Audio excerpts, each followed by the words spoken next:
2024 ವಿಶೇಷ ಸರಣಿಯಲ್ಲಿ ಕರ್ನಾಟಕದ 14 ಲೋಕಸಭಾ ಕ್ಷೇತ್ರಗಳು ಎರಡನೇ ಹಂತದಲ್ಲಿ ಮತದಾನಕ್ಕೆ ಒಳಗಾದಂಥ 14 ಕ್ಷೇತ್ರಗಳ ಚರ್ಚೆಯನ್ನು ಮಾಡ್ತಾ ಇದ್ದೀವಿ.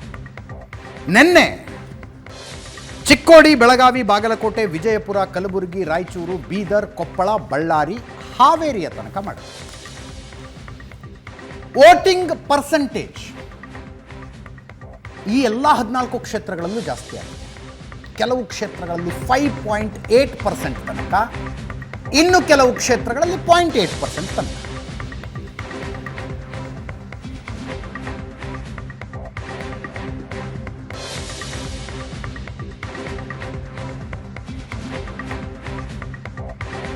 ಏನು ಚರ್ಚೆಯ ಪ್ರಮುಖ ಭಾಗ ಆಗಿದೆ.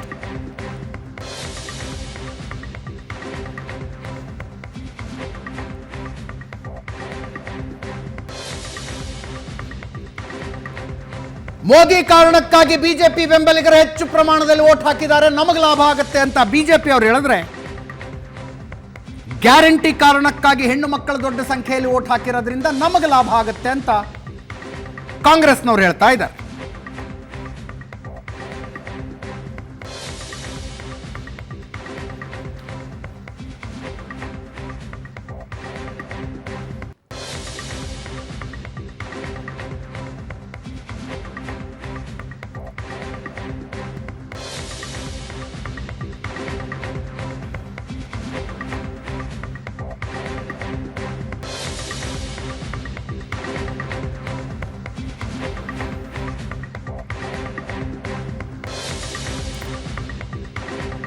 ಸೋಲು ಗೆಲುವಿನ ಲೆಕ್ಕಾಚಾರಗಳು ಜೋರಾಗಿದ್ದವು.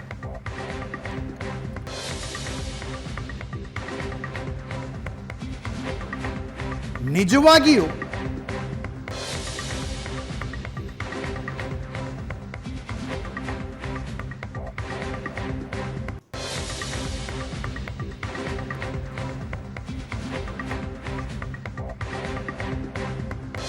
ಈ ವೋಟಿಂಗ್ ಪ್ಯಾಟರ್ನ್ ಯಾರ ಪರವಾಗಿದೆ?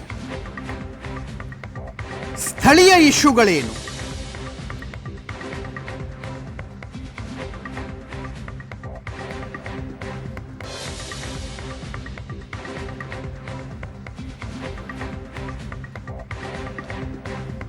ಮೋದಿ ಅಲೆ ವರ್ಕ್ ಆಗಿದೆಯಾ, ಗ್ಯಾರಂಟಿ ಅಲೆ ವರ್ಕ್ ಆಗಿದೆಯಾ? ಇದೆಲ್ಲ ವಿಷಯ ನಾವು ಮಾತಾಡ್ತಾ ಇದ್ದೀವಿ. ಒಟ್ಟಾರೆಯಾಗಿ ಎರಡನೇ ಹಂತದಲ್ಲಿ ನಡೆದ ಮತದಾನದಲ್ಲಿ 2019 ಚುನಾವಣೆಗೆ ಹೋಲಿಸಿದರೆ 2.7% ವೋಟಿಂಗ್ ಜಾಸ್ತಿ ಆಗಿದೆ. 2.7%. 66.8% 2014ರಲ್ಲಿ, 68.9% 2019ರಲ್ಲಿ, 71.8% ಎರಡನೆಯ ಹಂತದಲ್ಲಿ. ಇನ್ನು ನಾನು ಹೇಳ್ತಾ ಇರೋದು 14 ಲೋಕಸಭಾ ಕ್ಷೇತ್ರಗಳಿಗೆ 71.8% ಆಗಿದೆ. ಒಟ್ಟಾರೆ 2.7%.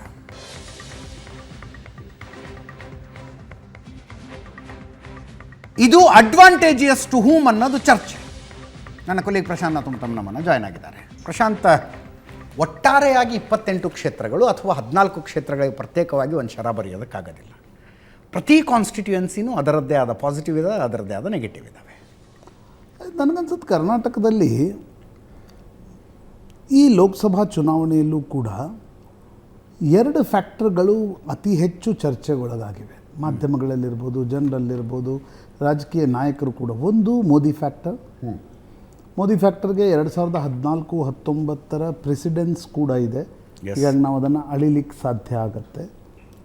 ಕಾಂಗ್ರೆಸ್ ಗ್ಯಾರಂಟಿಗಳಿಗೆ 2023 ಚುನಾವಣೆ ಗ್ಯಾರಂಟಿಗಳು ಒಂದು ರೀತಿ ಐಸಿಂಗ್ ಆನ್ ದ ಕೇಕ್ ಥರ ಇದ್ವು. ಅದೇ ಕಾರಣದಿಂದ ಕಾಂಗ್ರೆಸ್ ಚುನಾವಣೆ ಗೆತ್ತು ಅಂತ ಹೇಳೋಕ್ಕಾಗಲ್ಲ. ಬಿ ಜೆ ಪಿಯ ಆಡಳಿತ ವೈಫಲ್ಯ ಅಥವಾ ಆ್ಯಂಟಿ ಇನ್ಕಂಬನ್ಸಿ ಕಾರಣದಿಂದ ಕಾಂಗ್ರೆಸ್ಗೆ ಲಾಭ ಆಗಿತ್ತು. ಆದರೆ 136ರವರೆಗೆ ಒಯ್ದಿದ್ದು ಕಾಂಗ್ರೆಸ್ನ ಗ್ಯಾರಂಟಿಗಳು. ಅಧಿಕಾರ ಬಂದ ಮೊದಲ ದಿನದಿಂದ ಸಿದ್ದರಾಮಯ್ಯ, ಡಿ ಕೆ ಶಿವಕುಮಾರ್ ಮತ್ತು ಕಾಂಗ್ರೆಸ್ ಹೈಕಮಾಂಡ್ಗೆ ಚೆನ್ನಾಗಿ ಗೊತ್ತಿತ್ತು, ಮೋದಿ ನರೇಟಿವ್ಗೆ ಏನಾದರೂ ಒಂದು ಪರ್ಯಾಯವಾಗಿ ಕೊಡದೆ ಹೋದರೆ ಲೋಕಸಭಾ ಚುನಾವಣೆಯಲ್ಲಿ ಮೋದಿಯವರ ಒಂದು ಪ್ರಾಬಲ್ಯ ಕರ್ನಾಟಕದಲ್ಲಿ ಇನ್ನೂ ಹೆಚ್ಚು ಆಗತ್ತೆ. ಕಾಂಗ್ರೆಸ್ ಗ್ಯಾರಂಟಿಗಳು ಜನರಿಗೆ ತಲುಪಿದಾಗ ಅದು ಮೋದಿಗೊಂದು ರೀತಿಯಾಗಿರ್ತಕ್ಕಂಥ ಆ್ಯಂಟಿ ನರೇಟಿವನ್ನು ಕೊಡುತ್ತೆ ಅಂತಕ್ಕಂಥದ್ದು ಕಾಂಗ್ರೆಸ್ಗೆ ಚೆನ್ನಾಗಿ ಗೊತ್ತಿತ್ತು. ಆ ಕಾರಣದಿಂದಲೇ ಡೇ 1ನಿಂದ 5 ಗ್ಯಾರಂಟಿಗಳನ್ನು ಜಾರಿಗೊಳಿಸಲಾಯಿತು. ಅನೇಕರು ವಿಶ್ಲೇಷಣೆಕಾರರು ಕೇಳ್ತಾಯಿದ್ರು, ಇಷ್ಟು ತರಾತುರಿ ಏಕೆ, 5-6 ತಿಂಗಳು ಟೈಮ್ ತೆಗೆದುಕೊಳ್ಬೋದು, ಆರ್ಥಿಕ ಸಂಪನ್ಮೂಲ ಕೊರತೆ ಇದೆ, ಈಗ ಯಾಕೆ ಮಾಡ್ತಿದ್ದೀರಿ ಅಂತಕ್ಕಂಥದ್ದು. ಲೋಕಸಭಾ ಎಲೆಕ್ಷನ್ ಬಟ್ ಡೇ 1ನಿಂದ Congress high command Siddaramaiah, D K Shivakumar ಎಲ್ರಿಗೂ ಸ್ಪಷ್ಟವಾಗಿ ಗೊತ್ತಿತ್ತು, ಇಲ್ಲ ಇದು ಕಾಂಗ್ರೆಸ್ ಗ್ಯಾರಂಟಿಗಳನ್ನು ಕೊಟ್ಟರೆ ಮಾತ್ರ ಲೋಕಸಭಾ ಚುನಾವಣೆಯಲ್ಲಿ ನಮಗೊಂದು ಮೋದಿ ವಿರುದ್ಧದ ನರೇಟಿವ್ ಸಿಗುತ್ತೆ. ಮೋದಿ ವಿರುದ್ಧದ ನರೇಟಿವ್ ಕೊಡದೆ ಕೇವಲ ಮೋದಿಯನ್ನು ಟೀಕೆ ಮಾಡಿ ಓಟ್ ತೆಗೆದುಕೊಳ್ಳೋಕ್ಕಾಗಲ್ಲ ಅಂತಕ್ಕಂಥದ್ದು ಕಾಂಗ್ರೆಸ್ಗೆ ಚೆನ್ನಾಗಿ ಗೊತ್ತಿತ್ತು. ಆ ಕಾರಣದಿಂದ 4 ಗ್ಯಾರಂಟಿಗಳನ್ನು ತರಾತುರಿಯಲ್ಲಿ ಅದನ್ನು ಜಾರಿಗೆ ತರಲಾಯಿತು. ಬಜೆಟ್ರಿ ಅಲೋಕೇಶನ್ ಇರದೇ ಇದ್ದರೂ ಕೂಡ ಅವುಗಳನ್ನು ಜಾರಿಗೊಳಿಸ್ತಕ್ಕಂಥ ಬದ್ಧತೆ ನಮಗಿದೆ ಅಂತಕ್ಕಂಥದ್ದನ್ನು ಕಾಂಗ್ರೆಸ್ ತೋರಿಸ್ತಾ ಇತ್ತು. ಅದು ಚುನಾವಣೆಯಲ್ಲಿ ರಿಫ್ಲೆಕ್ಟ್ ಆಗಿದೆ ಅಂತಕ್ಕಂಥದ್ದು ಸ್ಪಷ್ಟವಾಗಿ ಕಾಣ್ತಾ ಇದೆ. ಪ್ರಮುಖವಾಗಿ ಗ್ರಾಮೀಣ ಮಹಿಳೆಯರಲ್ಲಿ ಅಥವಾ ಆರ್ಥಿಕವಾಗಿ ಹಿಂದುಳಿದ ಮಹಿಳೆಯರಲ್ಲಿ ಇದು guarantee was a talking point. ಅದರ ಜೊತೆಗೆ Modi was a talking point in ಹೆಂಗಿದೆ ನಾನು ಅನಲೈಸ್ ಮಾಡಿರುವ ಪ್ರಕಾರ ಕಾಂಗ್ರೆಸ್ಸಿನ ಮತ ಬ್ಯಾಂಕ್ ಪರಂಪರಾಗತವಾಗಿ ಯಾವುದಿದೆ ಆ ಮಹಿಳೆಯರಲ್ಲಿ ಗ್ಯಾರಂಟಿ ಚರ್ಚೆ ನಿಶ್ಚಿತವಾಗಿದೆ. BJPಯ ಪರಂಪರಾಗತ ವೋಟ್ ಬ್ಯಾಂಕ್ ಯಾವುದಿದೆ ಆ ಮಹಿಳೆಯರಲ್ಲಿ ಆ್ಯಂಟಿ ಗ್ಯಾರಂಟಿ ಇದ್ದರೂ ಕೂಡ ಮೋದಿ ಫ್ಯಾಕ್ಟರ್, ಗ್ಯಾರಂಟಿಯೋ ಮೋದಿಯೋ ಅಂದಾಗ ಮೋದಿ ಫ್ಯಾಕ್ಟರ್ ಜಾಸ್ತಿ ವರ್ಕ್ ಆದಂಗೆ. Modi factor guarantee factor fence ಸಿಟರ್ಸ್ನಲ್ಲಿ ಎಷ್ಟು ವರ್ಕ್ ಆಗುತ್ತೆ ಅನ್ನೋದು ಡಿಸೈಡ್. ನಾನು ಅದಕ್ಕೆ ನಿನ್ನೆ ಹೇಳಿದೆ, ನಾನ್ ಕುರುವ OBC ಏನು ಅತಿ ದೊಡ್ಡ ಪ್ರಮಾಣದಲ್ಲಿ ವೋಟಿಂಗ್ ಪ್ಯಾಟರ್ನ್ ಇದೆ. ಆ ವೋಟಿಂಗ್ ಪ್ಯಾಟರ್ನಲ್ಲಿ ಏನು ಬದಲಾವಣೆ ಆಗಿವೆ, ನಾನೊಂದಿಷ್ಟು ಅಂದರೆ ಸರ್ವೇಯರ್ಸ್ಗಳನ್ನ ಹಿಡ್ಕೊಂಡು ಕೇಳ್ತಕ್ಕಂಥ, ಯಾಕಂದರೆ ಇಷ್ಟು ದೊಡ್ಡ ಸಂಪನ್ಮೂಲ ಇರಲ್ಲ. ಕರೆಕ್ಟ್. ಆ ಸರ್ವೇಯರ್ಸ್ಗಳು ಓಡಾಡ್ತಾ ಇರ್ತಕ್ಕಂಥ ಸಂದರ್ಭದಲ್ಲಿ ಈಗ ಕುರುಬ ಫಾರ್ ಎಕ್ಸಾಂಪಲ್ ಅವ್ರು ಹೇಳ್ತಕ್ಕಂಥದ್ದು 80-20, 80 ಸಿದ್ದರಾಮಯ್ಯ, 20 BJP ಅನ್ನುವ ರೀತಿಯ ವಾತಾವರಣ ಇತ್ತು. ಪುರುಷರಿಗೆ ಬಂದಾಕ್ಷಣ ಇಟ್ ವಾಸ್ 65-35, 60-40 ಅನ್ನುವ ರೀತಿಯಾಗಿರ್ತಕ್ಕಂಥ ವಾತಾವರಣ. ಕುರುಬ ಪುರುಷ. ಓಕೆ. ಅಂದರೆ ಗ್ಯಾರಂಟಿಗಳ ಲಾಭ ಮತ್ತು ಗ್ಯಾರಂಟಿಗಳ ಪ್ರಭಾವ ಆರ್ಥಿಕವಾಗಿ ಹಿಂದುಳಿದ ಅಥವಾ ಕಾಂಗ್ರೆಸ್ನ ಪರಂಪರಾಗತ ವೋಟ್ ಬ್ಯಾಂಕ್ನ ಮಹಿಳೆಯರಲ್ಲಿ ಜಾಸ್ತಿ ಇತ್ತು. ಪುರುಷರಲ್ಲಿ ಒಂದು ಸ್ವಲ್ಪ ಮೋದಿಗೆ ಹೋದರೆ ಏನು ತಪ್ಪು ಅಂತಕ್ಕಂಥದ್ದು ಇತ್ತು. ದಲಿತರಲ್ಲೂ ಸೇಮ್ ಆಗಿರ್ತಕ್ಕಂಥ ಒಂದು ಅಭಿಪ್ರಾಯ ಇತ್ತು.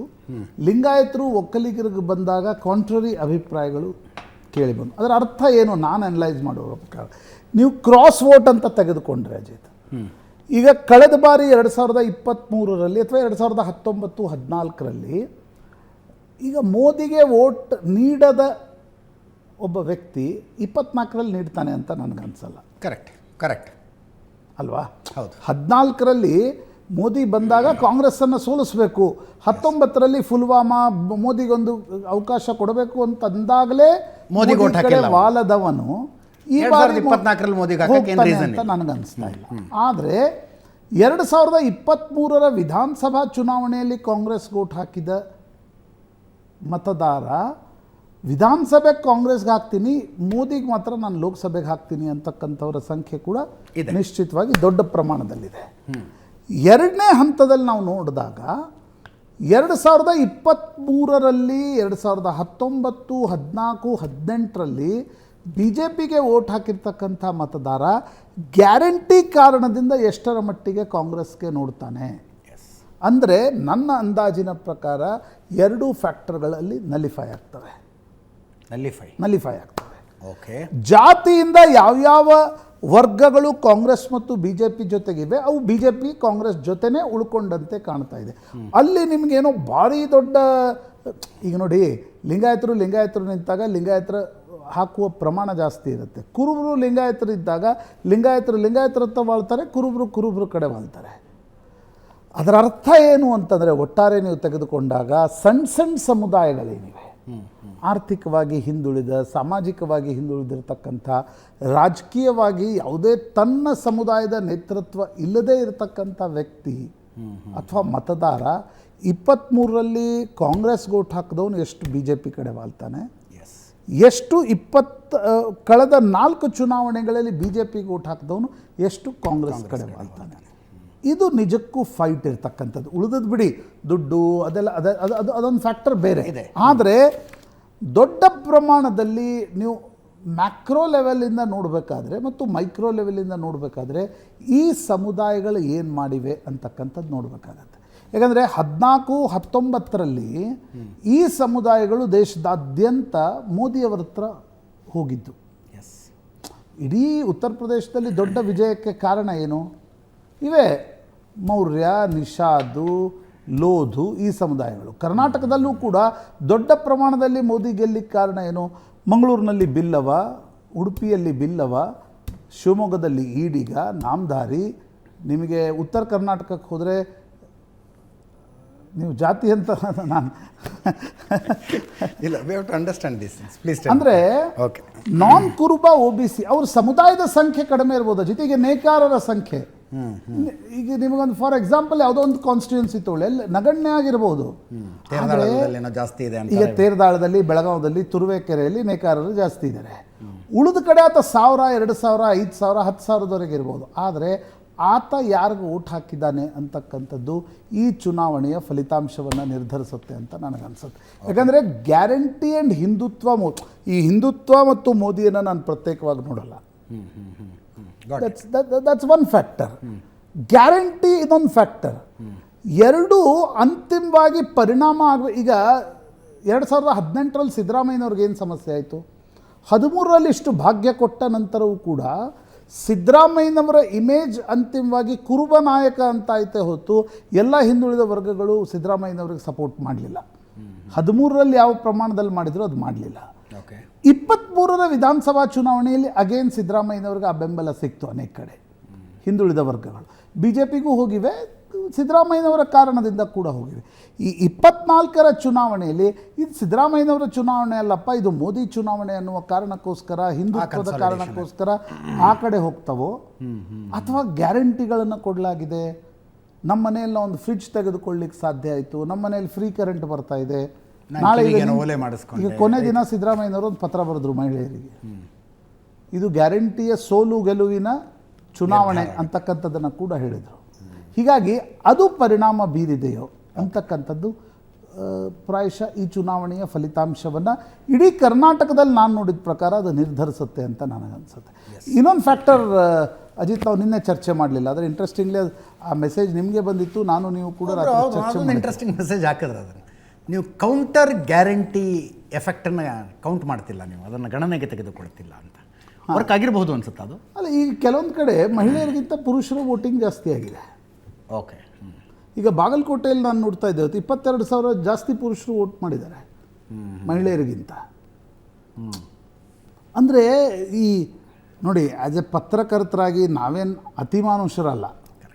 ಪ್ರತಿಯೊಬ್ಬನ ಮತದಾರನ ಮನಸ್ಸಿನ ಭಾವನೆಯನ್ನು ನಿಮ್ಗೆ ತಂದು ಕೊಡ್ತೀವಿ ಅಂತಕ್ಕಂಥದ್ದು. ಆದರೆ ಅಥವಾ ನಮ್ಮ ಹತ್ರ ಏನು ಸ್ಕ್ಯಾನಿಂಗ್ ಮಷಿನ್ ಇಲ್ಲ. ಆಮೇಲೆ physically it is very much impossible. ನಿಮ್ಮ ಹತ್ರ ರಿಸೋರ್ಸಸ್ಗಳಿದ್ರೆ ಪ್ರಶ್ನೆ ಬೇರೆ. ಆದರೆ ಈ ಗ್ರಾಮ ಪಂಚಾಯತ್ ವಾರ್ಡ್ನಲ್ಲಿ ಕೂತ್ಕೊಂಡು ಲೆಕ್ಕ ಹಾಕ್ಬೋದು, ಇಷ್ಟು ಓಟ್ ಇಲ್ಲಿಗೆ ಹೋಗಿದ್ದಾವೆ ಅಂತ. ಹೆಂಗೆ ಆಗ್ತಿರೋದು? ಹಾಗಾಗಿ ನನಗನ್ಸುತ್ತೆ ನಾವು ಫ್ಯಾಕ್ಟರ್ಸ್ಗಳನ್ನು ವೀಕ್ಷಕರ ಮುಂದೆ ತಂದಿಡ್ಬೋದು. ಈ ಫ್ಯಾಕ್ಟರ್ಸ್ಗಳು ಮೋದಿ, ಗ್ಯಾರಂಟಿ, ಆ್ಯಂಟಿ ಗ್ಯಾರಂಟಿ, ಮತದಾರರ ರೋಲ್ನಲ್ಲಿ ಕ್ಲೀನಿಂಗ್ ಪ್ರೊಸೆಸ್ಸು, ಇದು ಕೂಡ ಕೆಲವರು ಇವತ್ತು ಹೇಳ್ತಾ ಇದ್ರು ನನಗೆ, ಕೆಲ ರಾಜಕೀಯ ನಾಯಕರು. ಆದರೆ ಒಂದು ಅಜಿತ್, ಕಾಂಗ್ರೆಸ್ ಇರಲಿ ಬಿ ಜೆ ಪಿ ಇರಲಿ, ಎರಡೂ ಪಕ್ಷಗಳ ಕೆಳ ಹಂತದ ಜಿಲ್ಲಾ ಮಟ್ಟದ ನಾಯಕರು, ತಾಲೂಕಾ ಮಟ್ಟದ ನಾಯಕರಿಗೆ ವಿಷಯ ಗೊತ್ತಿರುತ್ತೆ, ವಾರ್ಡಲ್ಲಿ ಏನೇನು. ಕೆಲ ನಾಯಕರಿಗೆ ಇನ್ನೂವರೆಗೂ ಕೂಡ ಕ್ಲೂಲೆಸ್ ಇದ್ದಾರೆ. ಇಷ್ಟು ವೋಟ್ ಪರ್ಸೆಂಟೇಜ್ ಯಾಕೆ ಜಾಸ್ತಿ ಆಯಿತು ಅನ್ನೋದಕ್ಕೆ ತಮ್ಮದೇ ಆಗಿರ್ತಕ್ಕಂಥ ಥಿಯರೀಸ್ಗಳನ್ನು, ಪರ್ಮ್ಯುಟೇಷನ್ಸ್, ಕಾಂಬಿನೇಷನ್ಸ್ಗಳನ್ನು ಇಡ್ತಿದ್ದಾರೆ. ಹೀಗಾಗಿ ನನಗನ್ಸುತ್ತೆ ಕರ್ನಾಟಕದ 28 ಕ್ಷೇತ್ರಗಳ ಚುನಾವಣೆ ಈ ಬಾರಿ ತುಂಬ ಇಂಟ್ರೆಸ್ಟಿಂಗ್. 14-19ರಲ್ಲಿ ಇಷ್ಟು ಇಂಟ್ರೆಸ್ಟಿಂಗ್ ಆಗಿರಲಿಲ್ಲ. ಕಾಂಗ್ರೆಸ್ JDS ಮೈತ್ರಿ ಮಾಡಿಕೊಂಡಾಗ ಕೂಡ ಬಿ ಜೆ ಪಿಗೆ ಬಾಗಲು ಓಪನ್ ಆಗಿತ್ತೆ ಹೊರತು ಏನು ತುಂಬ ಇಂಪ್ಯಾಕ್ಟ್ ಬಿದ್ದಿರಲಿಲ್ಲ. ಆದರೆ ಈ ಬಾರಿ ಕಾಂಗ್ರೆಸ್ ಒಂದು ಫೈಟಿಂಗ್ ಸ್ಪಿರಿಟ್ಗೆ ಬಂತು. ಕಾಂಗ್ರೆಸ್ ಸರ್ಕಾರ ಇದ್ದಿದ್ದರಿಂದ ಎಲ್ಲ ಮಂತ್ರಿಗಳು ಬೀದಿಗಿಳಿದು ಕೆಲಸ ಮಾಡಿದರು. ಮೋದಿ ನರೇಟಿವ್ಗೆ ಆ್ಯಂಟಿ ನರೇಟಿವ್ ಬಿಲ್ಡ್ ಮಾಡ್ತಕ್ಕಂಥ ಪ್ರಯತ್ನವನ್ನು ಮಾಡಿದರು. ಇನ್ನೊಂದು ಕಡೆ ಮೋದಿ ಫ್ಯಾಕ್ಟರ್ ಕರ್ನಾಟಕದಲ್ಲಿ ಇದ್ದೇ ಇದೆ. ಅಂದರೆ ನೀವು ಈಗ ಕರ್ನಾಟಕದ ವಿಧಾನಸಭಾ ಚುನಾವಣೆಯಲ್ಲಿ 66 ಬಂತು ಅನ್ನೋ ಕಾರಣಕ್ಕೋಸ್ಕರ ಅದು ಹೆಂಗಿರುತ್ತೆ, ಮೋದಿ ಫ್ಯಾಕ್ಟರ್ ವರ್ಕ್ ಮಾಡಿರುತ್ತೆ. ಜೊತೆಗೆ ಅಭ್ಯರ್ಥಿ, ಕರ್ನಾಟಕ ಸರ್ಕಾರದ ಆ್ಯಂಟಿ ಇನ್ಕಂಬನ್ಸಿ, ಈ ಫ್ಯಾಕ್ಟರ್ಗಳು ವರ್ಕ್ ಹೆಚ್ಚು ಅನೇಕ ರಾಜ್ಯಗಳಲ್ಲಿ ನೋಡಿದ್ದೀವಿ ನಾವು. ಡೆಫಿನೆಟ್ಲಿ 2019 ಚುನಾವಣೆಗಿಂತ ಮುಂಚೆ 5 ಸ್ಟೇಟ್ ಎಲೆಕ್ಷನ್ ನಡೆದಾಗಲೂ ಕೂಡ ಮಧ್ಯಪ್ರದೇಶದಲ್ಲಿ B J P did not do well, ರಾಜಸ್ಥಾನದಲ್ಲಿ B J P did not do well, Chhattisgarh ಸೋತರು. ಆದರೆ ತಕ್ಷಣ ಬಂದಂಥ ಲೋಕಸಭಾ ಚುನಾವಣೆಯನ್ನು ಬಿ ಜೆ ಪಿ ಆಯಾ ರಾಜ್ಯಗಳಲ್ಲಿ ಕ್ಲೀನ್ ಸ್ವೀಪ್ ಮಾಡಿತು. ಆ ರೀತಿಯಾದಂಥ ವ್ಯತ್ಯಾಸ ವಿಧಾನಸಭೆಯಲ್ಲಿ ವೋಟಿಂಗ್ ಪ್ಯಾಟರ್ನು, ಲೋಕಸಭೆಯಲ್ಲಿ ವೋಟಿಂಗ್. ಜನವರಿಯಲ್ಲಿ ಒಂದೇನು ಹೈಪ್ ಕ್ರಿಯೇಟ್ ಆಗಿತ್ತು. ರಾಮ ಮಂದಿರದ ಹೈಪು ಅದನ್ನು ನನ್ನ ಅಬ್ಸರ್ವೇಷನ್, ಆ ಮೂಮೆಂಟಮನ್ನು ಬಿ ಜೆ ಪಿ ಉಳಿಸ್ಕೊಳ್ಳೋಕ್ಕಾಗಲಿಲ್ಲ. ಅದಕ್ಕೆ ನನಗನ್ಸುತ್ತೆ ಪ್ರಮುಖ ಕಾರಣ ಅಜಿತ್, ಟಿಕೆಟ್ ಹಂಚಿಕೆಯಲ್ಲಿ ಗೊಂದಲ ಏನು ಶುರು ಆಯಿತು. ಒಂದು 8 ದಿನ ಅದು ಸಮಸ್ಯೆ ಆಯಿತು. ಜೊತೆಗೆ ನನಗನ್ಸುತ್ತೆ ಮೋದಿ ಫ್ಯಾಕ್ಟರ್ ಬಗ್ಗೆ ಒಂದು ದೊಡ್ಡ ಹೋಪ್ ಬಿ ಜೆ ಪಿಯ ಮತದಾರರಲ್ಲಿ ನಿಶ್ಚಿತವಾಗಿದೆ. ಆದರೆ ಅದೇ ಅಭ್ಯರ್ಥಿಗೆ ನೋಡಿದಾಗ, ನೀವು ಅನೇಕ ಕಡೆ ಅಡ್ಡಾಡಿದಾಗ ನಮ್ಮ ಕಾರ್ ಹತ್ರ ಬಂದ ಜನ ಹೇಳ್ತಾಯಿದ್ರು, ಅಯ್ಯೋ ಇವರನ್ನು ನೋಡ್ಕೊಂಡು ಯಾರು ಓಟ್ ಹಾಕ್ತಾರ್ರಿ, ಆ ಮೋದಿ ಸಾಹೇಬ್ ಇದಾನಲ್ಲ ಅವನಿಗೋಸ್ಕರ ಓಟ್ ಹಾಕಬೇಕು ಅಂತಕ್ಕಂಥದ್ದು. ಅಂದರೆ ಈ ರೀತಿಯ ಮಾತುಗಳು ನನಗನ್ಸುತ್ತೆ ಅಂತಿಮವಾಗಿ ಫಲಿತಾಂಶ ಏನು ಬರುತ್ತೆ ಅಂತಕ್ಕಂಥದ್ದರ ಕುತೂಹಲವನ್ನು ಜಾಸ್ತಿ ಮಾಡಿದೆ. ಎಸ್, ನಿನ್ನೆ 10 ಲೋಕಸಭಾ ಕ್ಷೇತ್ರಗಳನ್ನು ಒಂದೊಂದಾಗಿ ಚರ್ಚೆ ಮಾಡಿದ್ವಿ. ಇವತ್ತು ಉಳಿದ 4 ಎರಡನೇ ಹಂತದಲ್ಲಿ ಮತದಾನವಾದಂಥ 14 ಲೋಕಸಭಾ ಕ್ಷೇತ್ರಗಳು. ಇವತ್ತು ಮೊಟ್ಟ ಮೊದಲನೇದಾಗಿ ಟೋಟಲ್ ತಗೊಳ್ಳೋದು 4: ಧಾರವಾಡ, ಉತ್ತರ ಕನ್ನಡ, ದಾವಣಗೆರೆ ಮತ್ತು ಶಿವಮೊಗ್ಗ. ಧಾರವಾಡದಿಂದ ಆರಂಭಿಸ್ತಾ ಇದ್ದೀವಿ. ಪ್ರಹ್ಲಾದ್ ಜೋಶಿ, ಕೇಂದ್ರ ಸಚಿವ ಪ್ರಹ್ಲಾದ್ ಜೋಶಿ ವರ್ಸಸ್ ವಿನೋದ್ ಅಸೂಟಿ ಫೈಟ್ ನೋಡ್ತಾ ಇದೆ ಈ ಕ್ಷೇತ್ರ. ತುಂಬ ಅವಧಿಗಳ ನಂತರ, ತುಂಬ ವರ್ಷಗಳ ನಂತರ ಕುರುಬ ಸಮುದಾಯದ ಒಬ್ಬರಿಗೆ ಕಾಂಗ್ರೆಸ್ ಇಲ್ಲಿ ಟಿಕೆಟ್ ಕೊಟ್ಟಿದೆ. ಡಿ ಕೆ ನಾಯ್ಕರ್ ಗೆಲ್ತಾ ಇದ್ರು ಮುಂಚೆ. ಅದಾದ ನಂತರ ವಿನೋದ್ ಅಸೂಟಿ ನಿರಂತರವಾಗಿ ಲಿಂಗಾಯತ ಸಮುದಾಯದವರಿಗೆ ಟಿಕೆಟ್ ಕೊಟ್ಟು ಕಾಂಗ್ರೆಸ್ ಯಾವುದೇ ಲಾಭವನ್ನು, ಅಂದರೆ ಆ ಗೆಲುವನ್ನು ಪಡೆಯೋದಕ್ಕಾಗಲಿಲ್ಲ. ವಿನೋದ್ ಅಸೂಟಿ ಮತ್ತೊಮ್ಮೆ ಕುರುಬ ಸಮುದಾಯದವರಿಗೆ ಟಿಕೆಟ್ ಕೊಟ್ಟು ಟ್ರೈ ಮಾಡಿದ್ದಾರೆ. ಮತ್ತೊಂದು ಕಡೆ ಕೇಂದ್ರ ಸಚಿವ ಪ್ರಹ್ಲಾದ್ ಜೋಶಿ 4.1% ಹೆಚ್ಚುವರಿ ಮತದಾನ ಆಗಿದೆ ಇಲ್ಲಿ ಕಳೆದ ಸಲಕ್ಕೆ ಹೋಲಿಸಿದೆ. 4.1%. 66% 2014ರಲ್ಲಿ, 70.2% 2019ರಲ್ಲಿ, 74.3% 2024.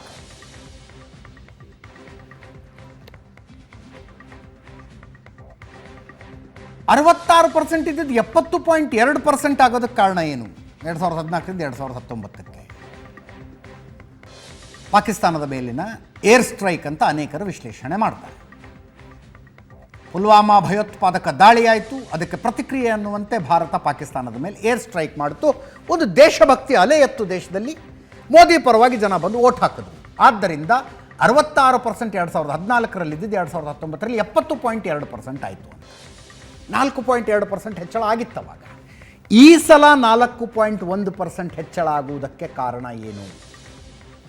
ಕಾಂಗ್ರೆಸ್ನವರು ಕಾನ್ಫಿಡೆಂಟ್ ಆಗಿ ಹೇಳ್ತಾರೆ, ಇದು ನಮಗೆ ಲಾಭದಾಯಕ ಆಗುತ್ತೆ, ನೋಡ್ತಾ ಇರಿ. ಎಸ್ ಪ್ರಶಾಂತ್, ನಾವು ಓಡಾಡಿದ ಕ್ಷೇತ್ರಗಳ ಪೈಕಿ ಅತಿ ಹೆಚ್ಚು ಓಡಾಡಿದ್ದು ಈ ಲೋಕಸಭಾ ಕ್ಷೇತ್ರ. ನಮ್ಮ ಊರು ಅನ್ನೋ ಕಾರಣ, ಬೇಸಿಕಲಿ ಅಲ್ಲೇ ಇದ್ವಿ ಅನ್ನೋ ಕಾರಣ. ನಮ್ಮಿಬ್ಬರ ಊರು ಕೂಡ ಅದೇ. ಅಜಿತ್, ಇದೊಂದು ವೆರಿ ಕ್ಯೂರಿಯಸ್ ಕಾನ್ಸ್ಟಿಟ್ಯೂನ್ಸಿ. ಇಲ್ಲಿ ಇದು ಲಿಂಗಾಯತ ಬಾಹುಳ್ಯ ಕ್ಷೇತ್ರ ಆದರೂ ಕೂಡ ಇಲ್ಲಿ ನಾನ್ ಲಿಂಗಾಯತಗಳು ತುಂಬ ಸಲ ಆರಿಸಿ ಬಂದಿದ್ದಾರೆ.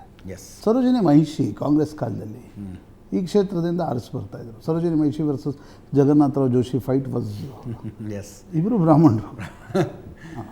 ನಂತರದ ಸಂದರ್ಭದಲ್ಲಿ ಕಾಂಗ್ರೆಸ್ ಅಧಿಪತ್ಯ ಇದ್ದಾಗ ಡಿ ಕೆ ನಾಯ್ಕರ್ ಇಲ್ಲಿಂದ ಆರಿಸಿ ಬರ್ತಾಯಿದ್ರು.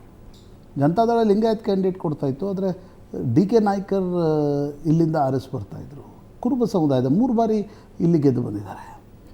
96, 98, 99ರಲ್ಲಿ ವಿಜಯ ಸಂಕೇಶ್ವರ್ 3 ಬಾರಿ ಆರಿಸಿ ಬಂದರು ಲಿಂಗಾಯತ ಸಮಾಜದ್ದು. ಎಸ್, 2004ರಿಂದ 4, 9, 14, 19 ಪ್ರಹ್ಲಾದ್ ಜೋಶಿ ಇಲ್ಲಿ ಆರಿಸಿ ಬರ್ತಾ ಇದ್ದಾರೆ. ಅದಕ್ಕೆ ಪ್ರಮುಖವಾಗಿರ್ತಕ್ಕಂಥ ಕಾರಣ, ಬಿ ಜೆ ಪಿಯ ಈ ಕ್ಷೇತ್ರದ ಮೇಲೆ ಹಿಡಿತಕ್ಕೆ ಪ್ರಮುಖ ಕಾರಣ, ಹುಬ್ಳಿ ಧಾರವಾಡ ಹಿಂದೆ ಗ್ರಾಮೀಣ ಏನಿತ್ತು, ಈಗ ಸೆಂಟ್ರಲ್ ಕ್ಷೇತ್ರ, ಹುಬ್ಳಿ ಪಶ್ಚಿಮ, ಈ 2 ಕ್ಷೇತ್ರಗಳಲ್ಲಿ B J P 60,000 to 65,000 lead ಪಡೆಯುತ್ತೆ. ನೀವು ಇನ್ನುಳಿದ ಕೆಲ ಕ್ಷೇತ್ರಗಳಲ್ಲಿ ಬಿ ಜೆ ಪಿ ಹೆಚ್ಚು ಕಡಿಮೆ ಆದರೂ 10-15,000 ಅಂತರ ಇದ್ದರೂ ಕೂಡ ಇಲ್ಲಿ ಈ ಹುಬ್ಳಿ ಸೆಂಟ್ರಲ್ ಮತ್ತು ಹುಬ್ಳಿ ಪಶ್ಚಿಮದಲ್ಲಿ ಏನೊಂದು ದೊಡ್ಡ ಲೀಡನ್ನು ಪಡೆಯುತ್ತೆ, ಅದು ಲೋಕಸಭೆಯಲ್ಲಿ ಬಿ ಜೆ ಪಿಗೆ ದೊಡ್ಡ ಮಟ್ಟದ ಸಹಾಯ ಮಾಡುತ್ತೆ ಅಂತಕ್ಕಂಥದ್ದು. ಆದರೆ ಈ ಬಾರಿ ಗ್ರಾಮೀಣ ಭಾಗಗಳಲ್ಲೂ ಕೂಡ ಅತಿ ಹೆಚ್ಚು ಓಟ. ಈ ಹುಬ್ಳಿ ಸೆಂಟ್ರಲ್ಲಲ್ಲೇ ನಿಮಗೆ ವಿಧಾನಸಭೆಯಲ್ಲಿ 63% ಆಗಿತ್ತು, 35,000 ಮತಗಳ ಅಂತರದಿಂದ ಜಗದೀಶ್ ಶೆಟ್ಟರ್ ಸೋತಿದ್ರು. ಈ ಬಾರಿ +3% ಓಟ್ ಆಗಿದೆ. ಕಲಘಟಗಿ ಅಂತ ಕ್ಷೇತ್ರದಲ್ಲಿ 5-6%, 82%ವರೆಗೆ ವೋಟಿಂಗ್ ಆಗಿದೆ. ಅತಿ ಹೆಚ್ಚು ಇಡೀ ಧಾರವಾಡದಲ್ಲಿ ಆಗಿದ್ದು ವೋಟಿಂಗು ಕಲಘಟಗಿ ಕ್ಷೇತ್ರದಲ್ಲಿ. ಕಲಘಟಗಿ ಕ್ಷೇತ್ರದ ಹೆಚ್ಚುವರಿ ವೋಟಿಂಗ್ಗೆ ಕುತೂಹಲಕಾರಿ, ಯಾಕಂದರೆ ಕಲಘಟಗಿ ಕ್ಷೇತ್ರ ಸಂತೋಷ್ ಲಾಡ್ ಪ್ರತಿನಿಧಿಸ್ತಾರೆ. ಒಂದು ಸಂತೋಷ್ ಲಾಡು, ಇನ್ನೊಂದು 27-28,000 ಜಂಗಮ್ರಿದ್ದಾರೆ ಅಲ್ಲಿ. ನೇಹಾ ಹಿರೇಮಠ್ ಪ್ರಕರಣ ನಡೆದಿದ್ದೇ ಧಾರವಾಡ ಕ್ಷೇತ್ರದಲ್ಲಿ. ಕರೆಕ್ಟ್. ಹಾಗಾಗಿ ನಿಮ್ಗೆ ನೇಹಾ ಹಿರೇಮಠ್ ಪ್ರಕರಣ ನಡೆದ ನಂತರದ ಮುಂಬೈ ಕರ್ನಾಟಕದ ರಾಜಕೀಯ ಸ್ಥಿತಿಗತಿ ಸಾಕಷ್ಟು ಬದಲಾವಣೆ ಆಗಿದೆ. ಆ ಪ್ರಕರಣ ಏನಾದರೂ ವೋಟಿಂಗ್ ಜಾಸ್ತಿ ಆಗಲಿಕ್ಕೆ ಕಾರಣನಾ? ನೋ ಡೌಟ್ ಸಂತೋಷ್ ಲಾಡ್ ಸಂತೋಷ್ ಲಾಡ್ ಮೇಲೆ ಒಂದು ಆರೋಪ ಇತ್ತು ಅನೇಕ ಬಾರಿ. ಪ್ರಹ್ಲಾದ್ ಜೋಶಿ ಅವರು ತುಂಬ ಕ್ಯಾಂಪೇನ್ ಮಾಡಲ್ಲ, ಒಳಗಿನ ಅಂಡರ್ಸ್ಟ್ಯಾಂಡಿಂಗ್ ಇದೆ. ವಿನಯ್ ಕುಲಕರ್ಣಿ 2 ಬಾರಿ ಸೋತಿದ್ದಕ್ಕೆ ಸಂತೋಷ್ ಲಾಡ್ ತುಂಬ, ಆದರೆ ಸಂತೋಷ್ ಲಾಡ್ಗೆ ಈ ಬಾರಿ ಒತ್ತಡ ಇತ್ತು. ವಿನೋದ್ ಅಸೂಟಿ ಅವರೇ ಹೇಳಿ ಮಾಡಿಸಿದ ಕ್ಯಾಂಡಿಡೇಟು. ಯಾಕಂದರೆ ಯಾಕೆ ಬದಲಾವಣೆ ಮಾಡ್ತು ಅಂದರೆ BS ಪಾಟೀಲ್ರು ಸೋತರು, ವಿನಯ್ ಕುಲಕರ್ಣಿ 2 ಬಾರಿ ಸೋತರು, ಇನ್ನು ಲಿಂಗಾಯತ್ ಕ್ಯಾಂಡಿಡೇಟ್ ಬೇಡ ಕುರುಬ್ರಿಗೆ ಹಾಕೋಣ ಅಂತಕ್ಕಂಥ ಒಂದು ಕಾರಣದಿಂದ ವಿನೋದ್ ಅಸೂಟಿ ಕಳೆದ ಬಾರಿ ನವಲ್ಗುಂದಕ್ಕೆ ಇವ್ರಿಗೆ ಟಿಕೆಟ್ ಸಿಕ್ಕಿರಲಿಲ್ಲ, ಕೋನರೆಡ್ಡಿಗೆ ಟಿಕೆಟ್ ಕೊಡಲಾಗಿತ್ತು.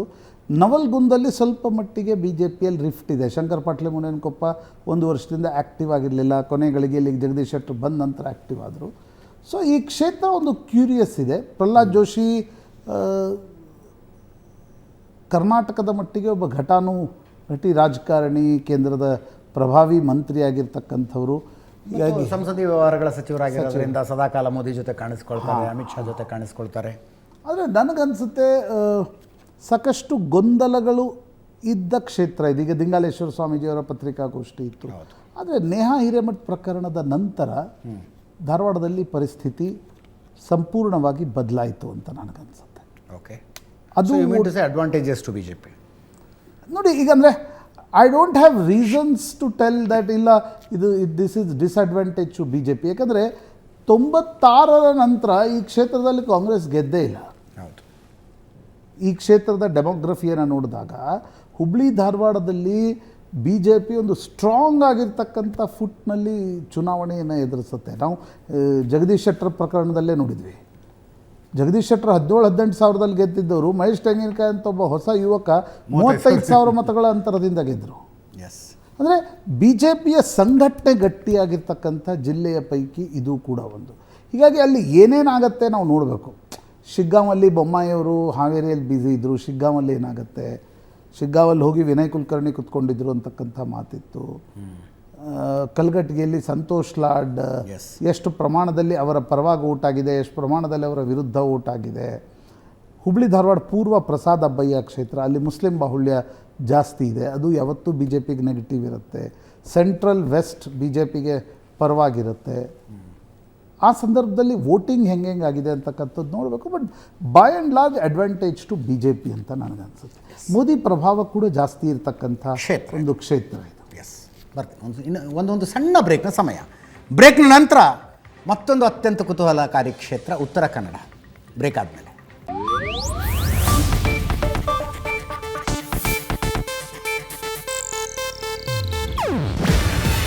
ಇದು ಏಷ್ಯಾನೆಟ್ ನ್ಯೂಸ್ ನೆಟ್ವರ್ಕ್ ಪ್ರಸ್ತುತಿ. ನೀವು ನೋಡ್ತಿದ್ದೀರಾ ಏಷ್ಯಾನೆಟ್ ಸುವರ್ಣ ನ್ಯೂಸ್.